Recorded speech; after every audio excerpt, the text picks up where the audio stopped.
Welcome to the Midfield Podcast, episode 5. Today we're talking U.S. men's national team, the Gold Cup, and our favorite goal of all time. All right, what's up, guys? It's been a minute. Doing great. Episode 5, guys. I kind of forgot how to do this for a while. Right. I still don't know what to do with my hands.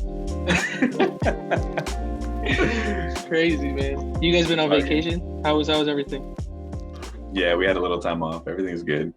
Nice. Everything's good. But glad to be back recording. I missed this. I know, right? I missed it last week really bad. Yeah. I had nothing to do. All right, well, let's get into it. How you guys feel about the U.S. men's national team winning the Gold Cup against Mexico?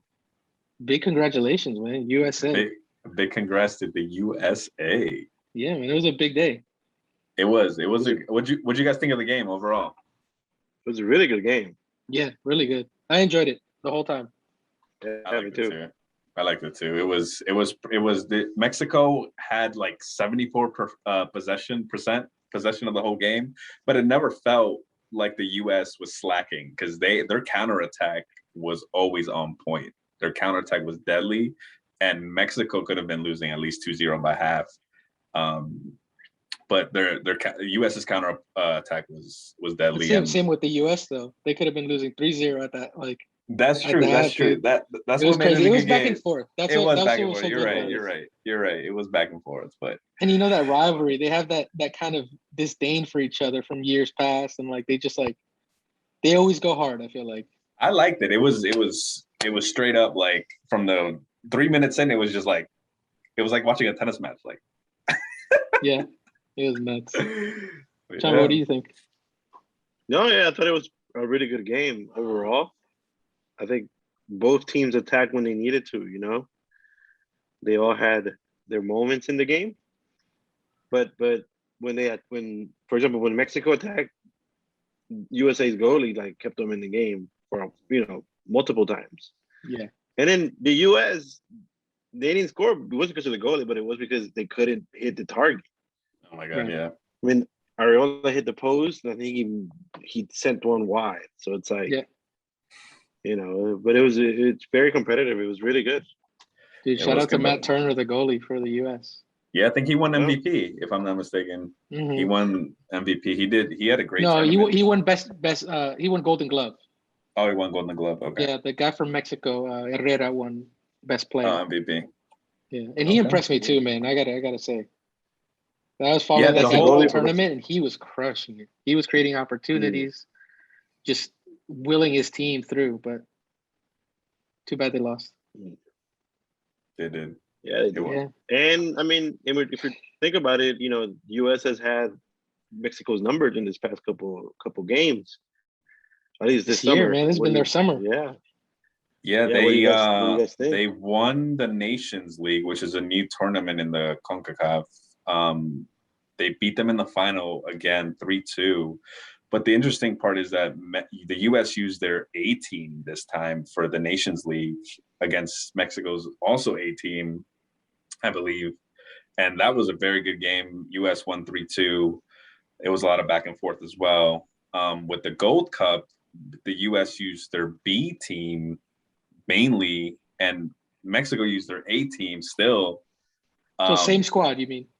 Pretty much the same squad, I believe. And the U.S. still came out on top. Like, that's what was really impressive. And the interesting part of the U.S. winning the Nations League and the Gold Cup is that it kind of validated the Nations League even more, which was an interesting part because nobody was really paying attention to that up until the U.S. won the Gold Cup. And it's like, oh, my God, they won it with their B team, and now they just won the Nations League. So this is back-to-back against Mexico in the finals on a very strong team. In finals, exactly. Yeah. So. Yeah.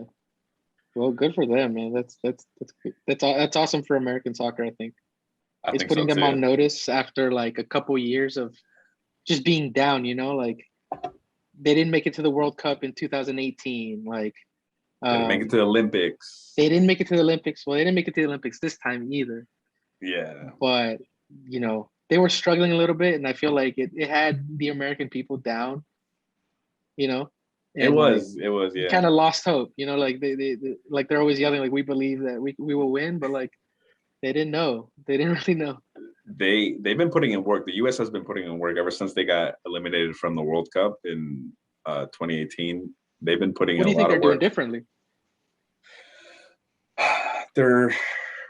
They're definitely bringing in a lot of fresh new talent, and a lot of their players are playing in Europe, which I think that's what's really game changing for them. And I don't know, they're just focusing on. I was kind of like when they sent their B team to the Gold Cup, I was like, well, you guys are not really taking it seriously. You guys are just messing around. Because Mexico brought in their whole squad, and so the US is internally, I don't know what they're doing, but it's working. They're bringing their young squad, they're developing them, and they have pretty much two A teams now.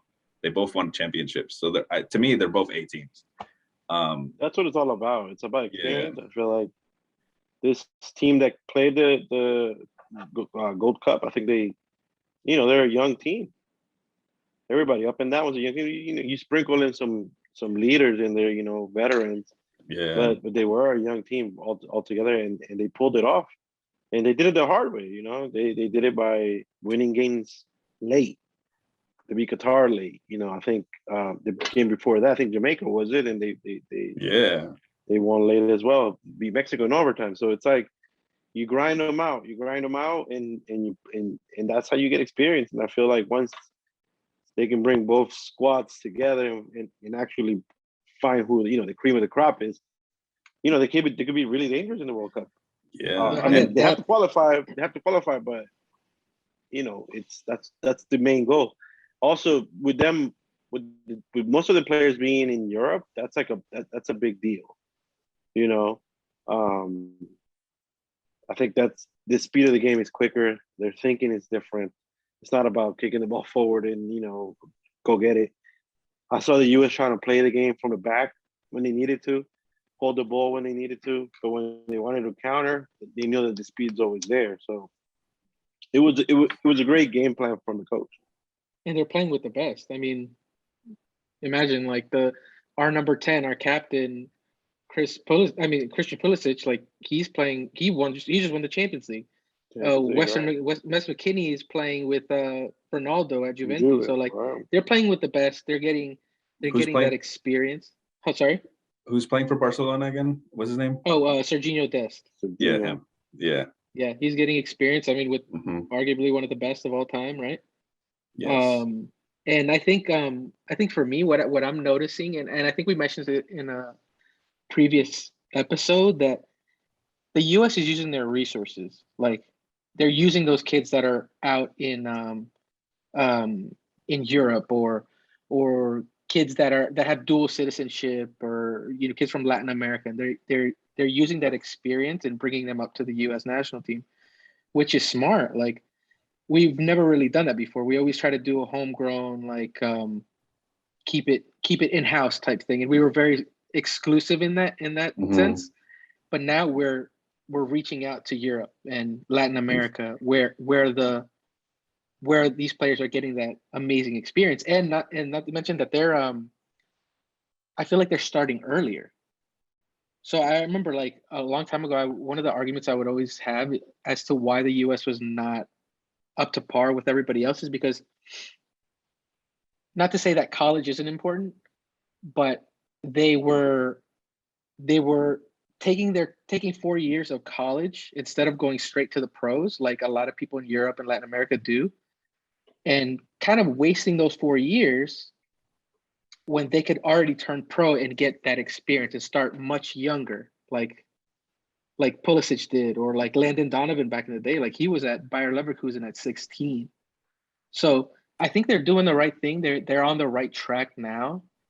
And I mean, who knows what's next, Yeah, I'm excited to see them in the World Cup. And shout out to early in the games, like early in the Gold Cup tournament. I was kind of skeptical of the US. They brought their B team. I was kind of like salty about that. But it's because I saw them struggling with other teams. But then I realized later on, these other teams were actually stepping up their game as well.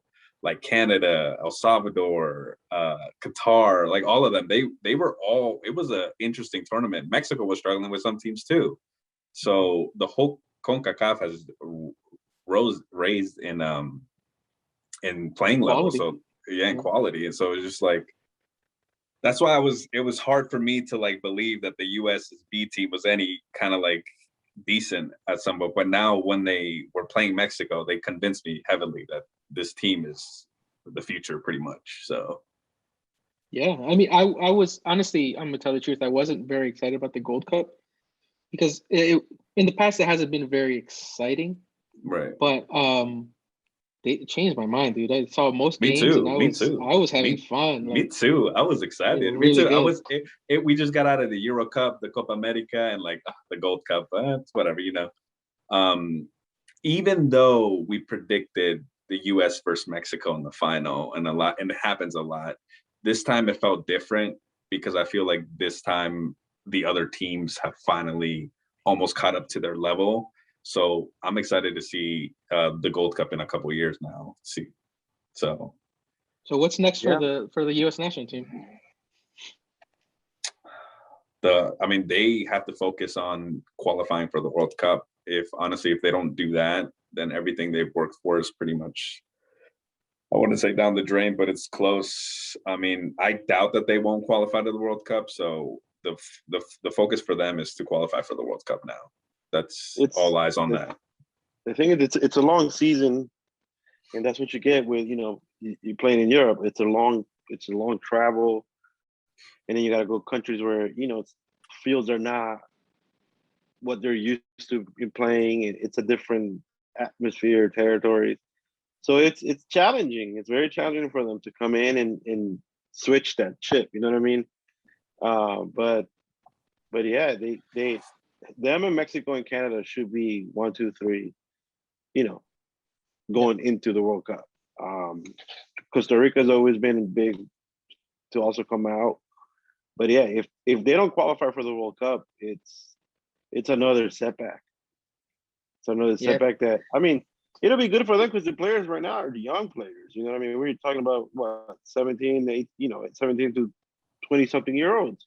So they're not going to be that old going into the other next World Cup, but you still want to get your quote-unquote A team into the big games next summer or next winter, whenever they want to have the game. I think for me, it's they have to use these wins against Mexico in the finals as like boosters, as morale boosters. So, okay, you didn't make it in 2018. Well, you're on your way now, right? But they can't get too confident where they lose to the little teams in qualifying. Right. So, right. I think like in 2018 or whatever, they lost to Panama, which they lost to Trinidad, who eliminated they lost to Trinidad. So this time they going up against El Salvador, which is also a team that's coming up, right? So they got to be careful. They need to be careful. Don't get too confident where you don't prepare and you think, okay, like we could breeze through this. But I think that there's good things happening for the U.S. national team, and I'm excited.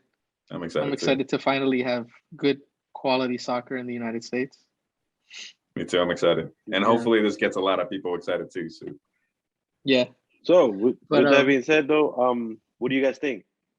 A B team or an A team? What do you think wins between them? Ooh. If it was a match to go, winner. They should do that. They should do that. Winner gets a spot.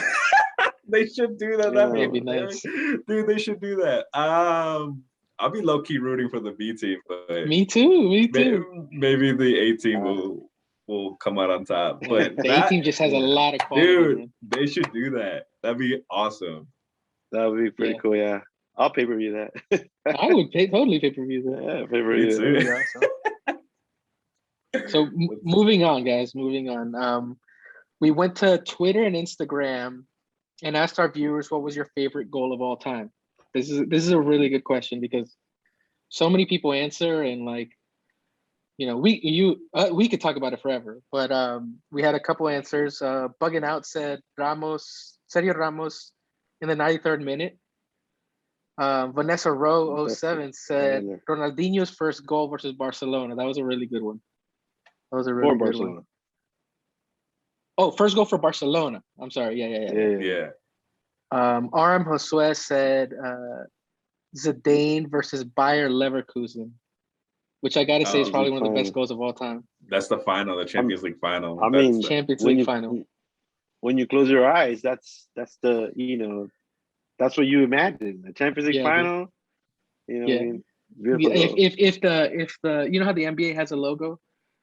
Yeah, the Champions League had a logo, it would be Zidane. It would be him. Or it'll be Ronaldo with his frosty tips. Ronaldo. It was one of them. Oh, true. Yeah, You mean like a silhouette of just his frosted tips? Yeah, like a silhouette of just Ronaldo's frosty tips.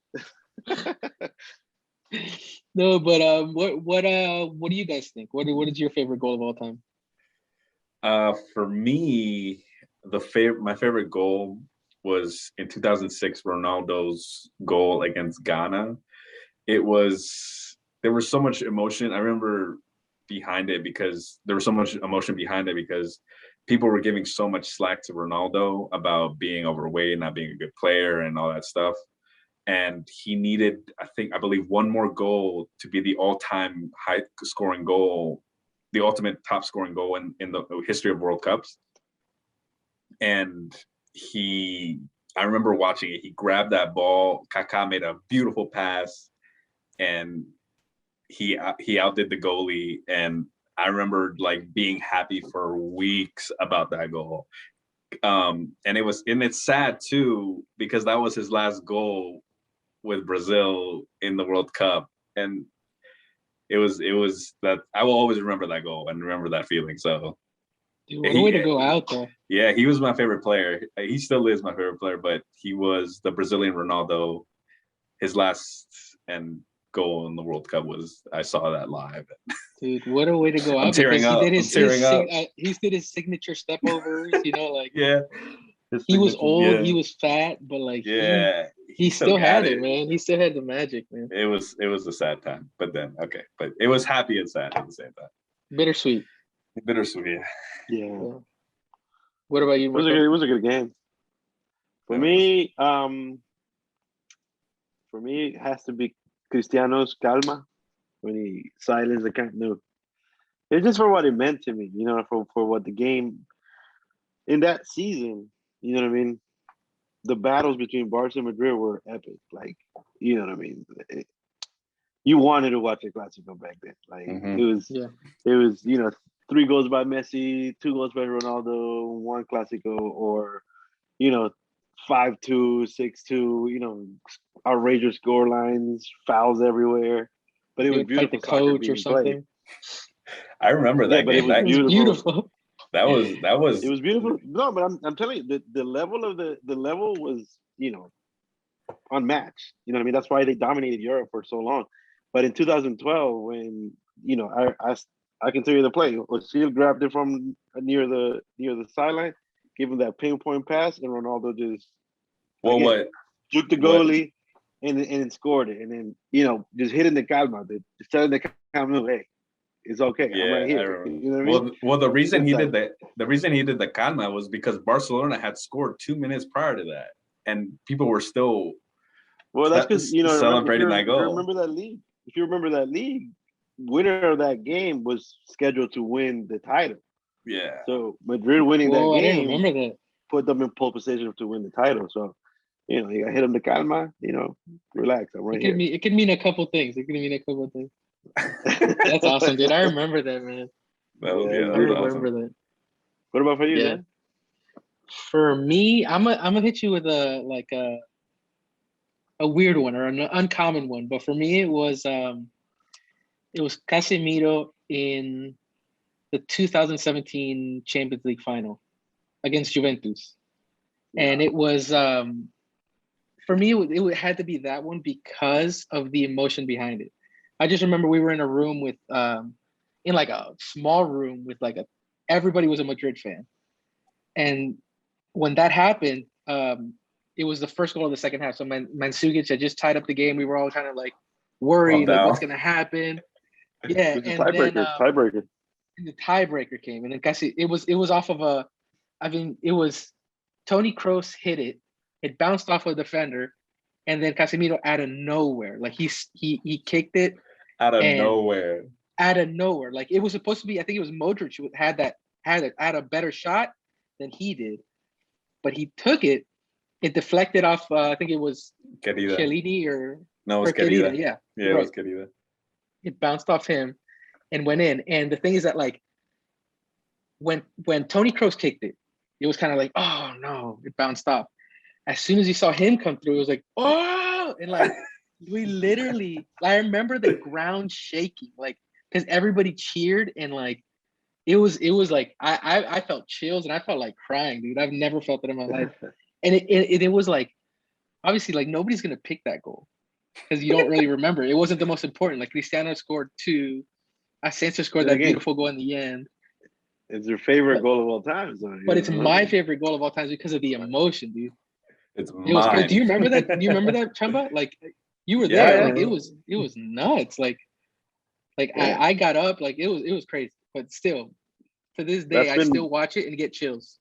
That has been my favorite final in a long time. Yeah, I've never seen that type of domination. Yeah. So that's always my favorite. We do have some memorable mentions here by some of remember some goals that we remember or people have told us about us in the street. One of our followers said Wayne Rooney when he hit that bicycle kick against Man City. That one was dope because the way he caught it, it was really dope. Then we also got Landon Donovan in the World Cup. And that one was nice as well. Against Algeria in 2010, where they needed a tie, I believe, to go to the next round. And the last second, right? The last second, the goal Tim Howard just threw it. The last kick. I remember watching that. That was buzzer beater. Yeah, I was watching it too. My brother was actually at that game. Yeah, I remember you telling me your brother was at that game. So he was in the nosebleeds, but it was incredible. Hey, that's better than what I had. Oh yeah, he was in the house. Like what we told, I was an American. What we on the lead up to this episode, we were thinking about our goals and whatnot, and then we thought, hey, we should probably make an episode of the best bicycle kicks there's been, because the next goal that we remember was Ronaldo's chilena against Juve Champions League. Yeah. Like that was a beautiful goal. Like it was probably one of the like. That's it. It was perfect form, perfect pass, like everything was perfect. Everything. The crowd. He said, I believe, correct me if I'm wrong, he said that pretty much after that game, he decided to go to Juve because the whole crowd was like infatuated. That it was an ovation. Yeah, it was more. Yeah, wow. They were I didn't know that. I've read it somewhere or something. I don't know how true it is, but he was just like he was really in love with the crowd or appreciated about the crowd that. Yeah. So and another quick little story. We also got to remind the kids that you keep trying them because Ronaldo he tried them. He tried bicycle kicks the whole season and did not work out. Seasons before it did not work out. He always miss them or hit the post or they'll go over until he finally got it. And that's a poster. One of the most important games, dude. Yeah, one of the most important games. Speaking of important games, we can't miss this one. This goes back in the day, 1986. Diego Armando, R.I.P. When he took on half of England, I think England's still chasing him to this day. Can't get the ball off of him. They're still looking for him, dude.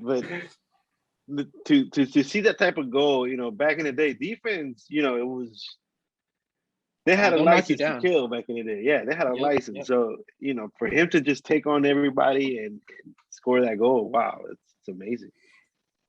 Yeah, I think it just shows because that hasn't really been done since then, and I think it just shows his quality. I mean,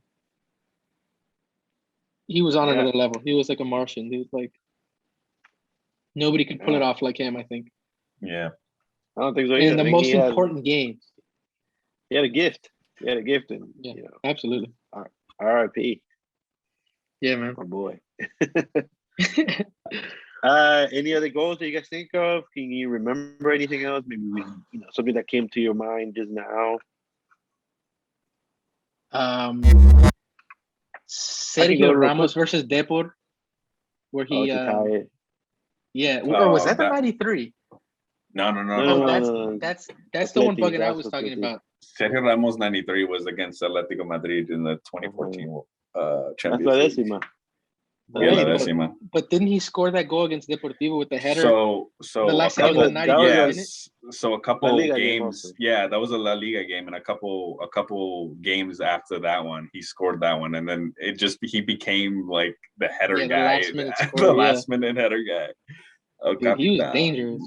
He was dangerous. Speaking of last minute ones, the one where Wayne Rooney made that long pass, and Acosta brought it down. DC United. Yeah, that was really nice. Dang, I forgot about that. Was so good, son. But I mean, there's been amazing goals, that unfortunately, if we could start talking about all of them, we'll probably be here until tomorrow. Or maybe even more, the whole week. But what we do want you guys to do is, if you guys know of any goals, or you remember something, just write, send us a comment message below. Send us a message below, or send us a message on Instagram and Twitter. Hey, we'll love to reminisce with you as well. Yeah, we love this stuff, guys. Yeah. All right, guys. Well, that was it. Thanks for watching episode 5 of the Midfield Podcast. Don't forget to like and subscribe. Don't forget to follow us on Instagram at the Midfield Podcast and on Twitter at the Midfield Pod to keep up with the latest news on the soccer. And thanks for tuning in for episode 5, guys. Peace. Peace.